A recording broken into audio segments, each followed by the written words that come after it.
This is it. When I was thinking back at the day and just going through who spoke and all the different people, Liam, we heard from Yad. It was just such a crazy, crazy day, but then the whole event. And these events are meant to change your lives. I've been to enough of them to know that if I see you guys 3 months down the road, this investment is going to turn into something if you guys put it to work, man. That's why I speak at these things. It's one of the most amazing things. Anthony, come up here. I know James can go over that time if whatever. This guy is an amazing fucking human being. Sorry to swear, pardon my French.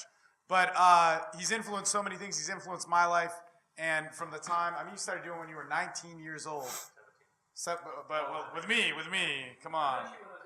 Well, yeah.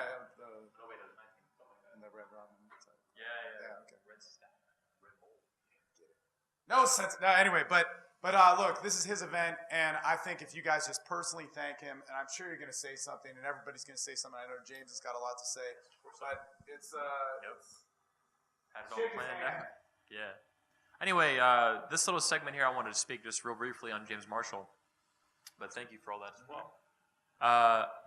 James Marshall's been the keynote speaker at this event. This is his third speech, but I never quite discussed why. It just was kind of made, at least as far as you guys could tell in the schedules and stuff. So there's a couple reasons. One is because James Marshall is James Marshall. So that's a big reason in itself. It's pretty awesome.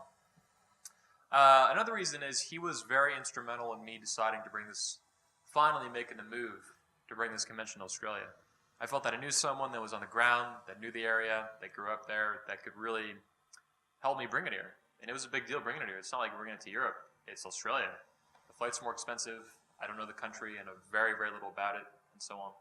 So it's been real helpful in that aspect. And finally, the third reason I brought him on as a keynote speaker to give you guys 3 speeches and really kick ass. But the biggest speech, too, if you guys noticed that, it was the longest. There was this event here, I don't know, like a year or 2 ago, and James wasn't included, which, when I found that out, I was like, you gotta be kidding me. James motherfucking Marshall is not, invited to an event in Australia? So that was finally in part, I was like, man, fuck that. I'll bring this event here, and I'll make him the keynote speaker, because he deserves that kind of recognition, and, well, yeah, recognition is probably the best word for it.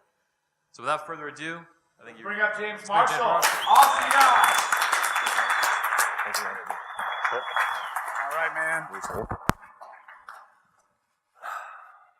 Jesus. I'm just going to invent a new game. It's called Herpes Roulette. So you got 8 glasses here. They're all drunk by pickup artists. So you do the maths. There's 100 women per glass, plus however many times you kissed a girl. It's all good. I think that was Brad Branson there. That was good. Okay, so,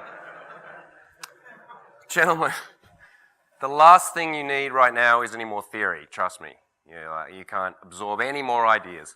And so I'm not going to give you any. I'm going to tell you some stories. Because I like telling stories. I like doing funny accents. And I think they educate as well as entertain, which is a good combination. But I want you, while you're listening to these stories, to have a think about this one question. Don't answer it now. Have a think about it. When is the time that you can change your behavior and make a breakthrough? That's the question. All right, so just ponder it whilst listening to these smutty stories. I want to tell you about a couple of times when I had some breakthroughs in terms of my seduction, growth, and my confidence.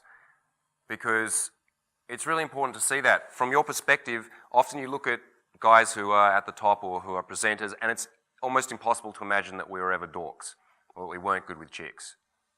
And you're like, yeah, I can imagine you being dorky and not good with chicks. Maybe you can, I don't know. When I met Liam, he was 19, he had this scruffy beard, he had these, as you guys know, clothes he'd found in a dumpster, and he was retarded, seriously. Yeah, I went out with him on Saturday night, and I turned my back, and he was gone. I came back, and I was like, where were you? And he's like, had sex with a girl in the bathroom, and approached her in a really weird way, and it worked. We trust me that we have been through this evolution where we have been shit, because that's what makes us great teachers. I think guys who were born good, and no one's born good, but guys who were very good, very young, tend to not necessarily be the greatest teachers, because it's hard for them to associate with the different levels that guys are going through. I know where you guys roughly are at. I've experienced most of the insecurities, the fears, the rejections that you have, or variations upon them, and therefore I can pace you, and then I can lead you to the next step. So, story number one. I was in Budapest this European summer. My dream for the last few years has been to live in Eastern Europe because the chicks are phenomenally beautiful. It's really cheap. They have a deep and dark culture, which turns me on. I like goulash and, old buildings and all sorts of stuff, and I wanted to live there. And some years ago, I said, that's what I'm going to do. And so, eventually, I just had to make the jump. I didn't really know anyone there. I didn't know how things worked, so I just moved over. And I had my crew with me recently on Euro Tour, my 10-day traveling workshop, and we were coming home from a day game session.